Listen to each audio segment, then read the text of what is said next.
Una de las mayores preocupaciones, especialmente entre los menores de 35 o 40 años, es si comprar una casa para vivir o no. Y es que tiene implicaciones tanto económicas, pero también emocionales. Y muchas veces nos vemos obligados o empujados a comprar una vivienda porque los mayores nos dicen que es lo que tenemos que hacer. Así que en este vídeo vamos a ver si financieramente tiene sentido comprar la casa en la que vives, si es mejor vivir de alquiler y en qué casos tiene sentido tanto emocional como financieramente decidirse dar el paso, hipotecarse y comprar la vivienda. Personalmente, cuando era niño tenía un amigo que sus padres no tenían la vivienda en propiedad y recuerdo con mucha tristeza e incluso ansiedad y angustia cuando mi amigo tenía que mudarse y estaba preocupado las semanas o meses antes para ver a qué casa se iba a ir, si se iba a tener que cambiar o no de colegio. Y desde ese momento me prometí que el día de mañana yo iba a tener una vivienda en propiedad. Y es que el tener una casa en propiedad evidentemente no solo tiene las implicaciones financieras, sino que mucha gente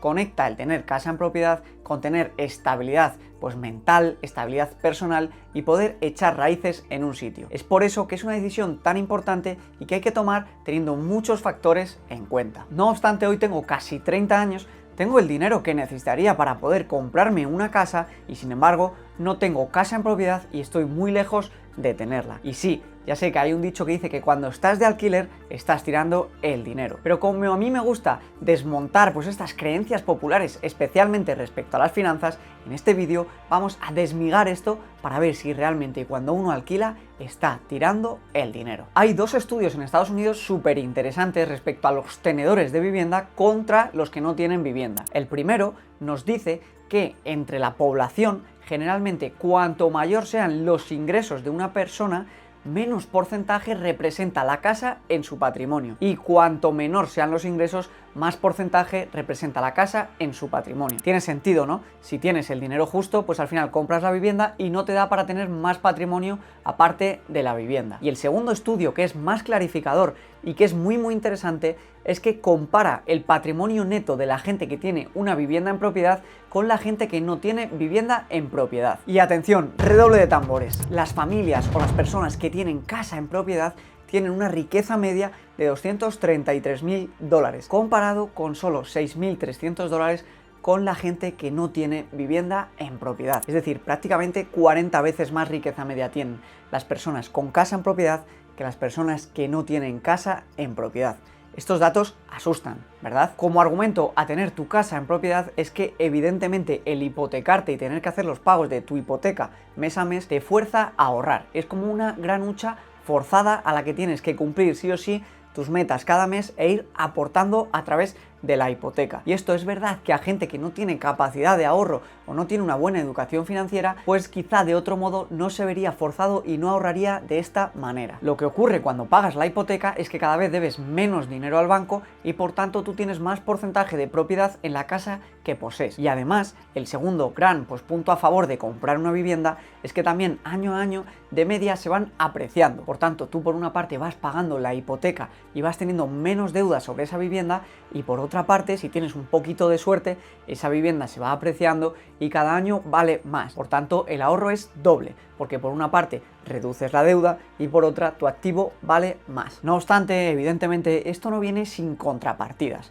El poder acceder a una vivienda e hipotecarte no es gratis. Y digo que no es gratis porque tiene unas barreras de entrada bastante altas. Generalmente en la mayoría de países para poder comprar tu vivienda necesitas un mínimo de un 20% de entrada para conseguir la hipoteca y además cuando compras la vivienda, que esto es algo que la gente no suele tener muy en cuenta, hay costes de cierre porque tienes que pagar la notaría, tienes que pagar impuestos, comisiones a las inmobiliarias por valor de entre un 6 y un 8% del valor de la casa que compras. Si ponemos un ejemplo en una casa de 200.000 euros, pues necesitarás 40.000 para la entrada y otros 10-12.000 euros prácticamente en costes de cierres de la operación. Esta cifra evidentemente no es necesaria pagarla y gastarla si vives de alquiler. Por otra parte, es la segunda gran contrapartida si eres propietario, es que hay muchos gastos ocultos que la gente no tiene en cuenta cuando se mete a comprar una vivienda. ¿Cuáles son esos gastos? Pues los impuestos municipales como el IBI, las tasas de basuras, las cuotas de comunidad, las reformas que hay que ir haciendo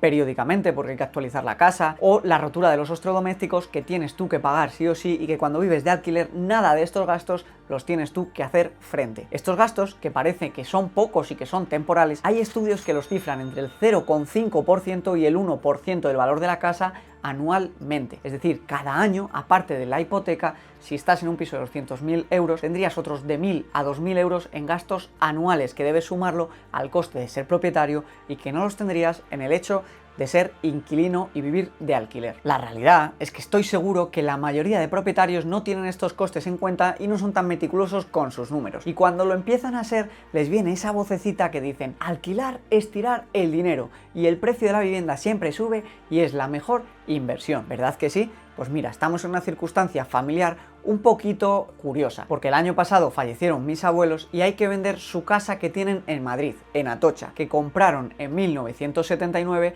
y que venden hoy en día, en 2023. Por tanto, es el mejor ejemplo posible para ver si realmente la inversión en vivienda es la mejor de las inversiones y la más rentable, o si hay otras alternativas más rentables. Cuando estaba haciendo este vídeo, escribí a mi padre por WhatsApp, lo tendrás aquí en pantalla, y le pregunté cuánto le costó la casa a mis abuelos en 1979. Me dijo unos 3,5 millones de pesetas. Esto al cambio serían unos 21.000 euros. Y esta casa hoy, más de 40 años después, se está vendiendo, se ha puesto a la venta por 405.000 euros. No sé si es el precio por el que se venderá, pero es el precio por el que se ha puesto a la venta y nos sirve muy bien para este ejemplo. Viendo este ejemplo, vemos que el precio que se pagó se ha multiplicado por 19 en 40 años. Esto ya sería suficiente para que la inmensa mayoría diga que es la mejor inversión, la más segura y por tanto siempre merece la pena invertir en vivienda, ¿verdad? Pues bien, para ver si esto es así, lo que hay que hacer es poner en perspectiva. Para ver si una opción es la mejor, hay que ver si realmente no hay otras opciones mejores. Comparándolo con un fondo indexado al SP500, que es la manera de invertir en bolsa más sencilla y rentable que hay, veríamos que el SP500 en 1979, el año en el que se compró la casa, estaba en 100 puntos. Hoy en día, en el 2023, está en 4.000.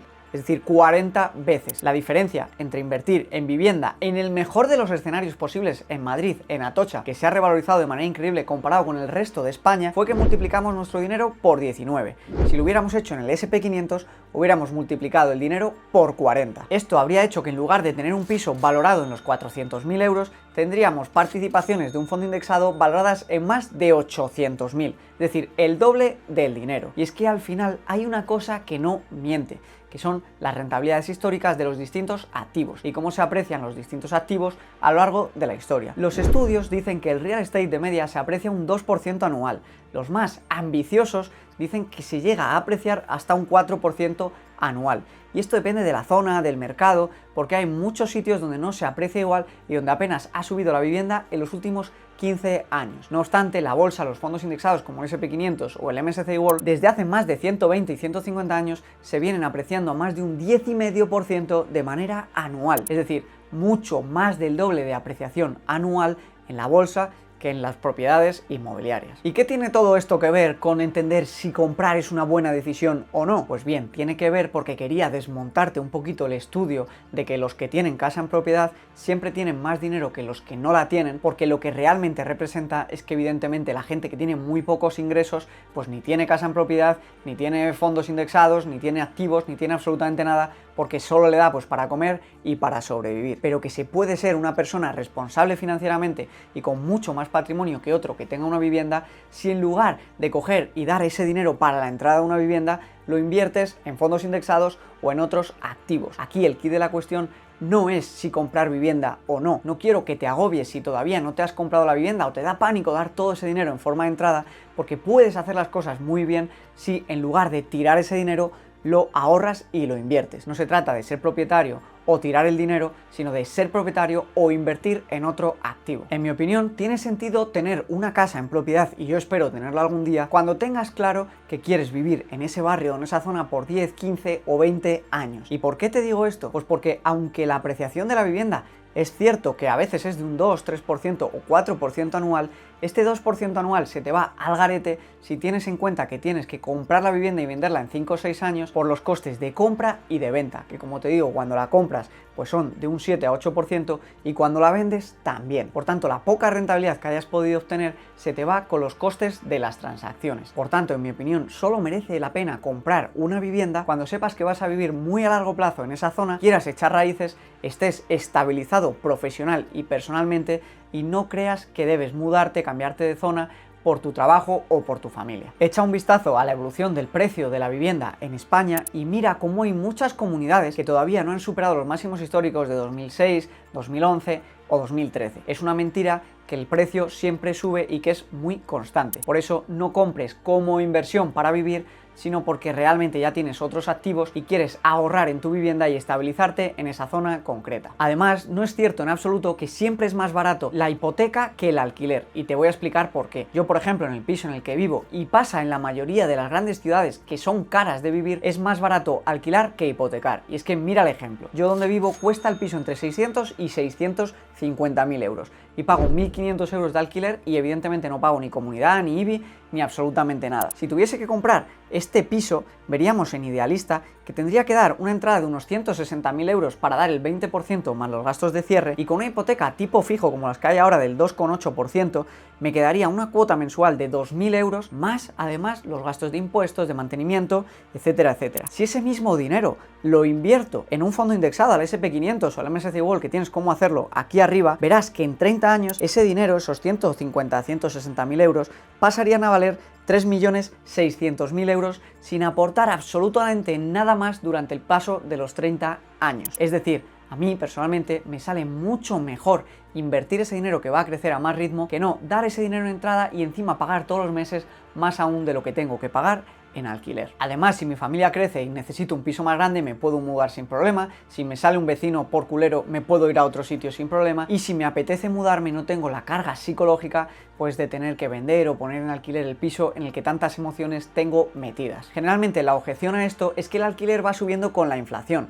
Y es cierto, pero ya has visto cómo se revalorizan las inversiones. Crecen a un ritmo mucho mayor de lo que crece tu alquiler. Me encantaría saber tu punto de vista en los comentarios. ¿Cuándo crees que merece la pena comprar una vivienda? Y si te arrepientes o estás feliz de la compra que has hecho. Pero sobre todo, si puedes compararlo matemáticamente con otro tipo de inversiones y ver si es más rentable. Yo creo que no hay que comprar vivienda por tema de rentabilidad, sino por un tema emocional, y hacerlo cuando tenga sentido. Por cierto, por favor, no caigas en este tipo de estafas, porque hay gente haciéndose pasar por mí en Instagram y en los comentarios de YouTube animando a hacer inversiones raras, y yo jamás te voy a escribir ni por Instagram ni por estos comentarios sugiriéndote que me escribas por privado para ofrecerte oportunidades de inversión. Mi único YouTube es este, nunca te voy a escribir, y mi único Instagram es Javi_Linares. Sígueme al verdadero para no caer en estafas y sobre todo que nunca te engañen con estafas piramidales ni dinero rápido, porque no existen. Nos vemos en el siguiente vídeo, muchas gracias, hasta el siguiente.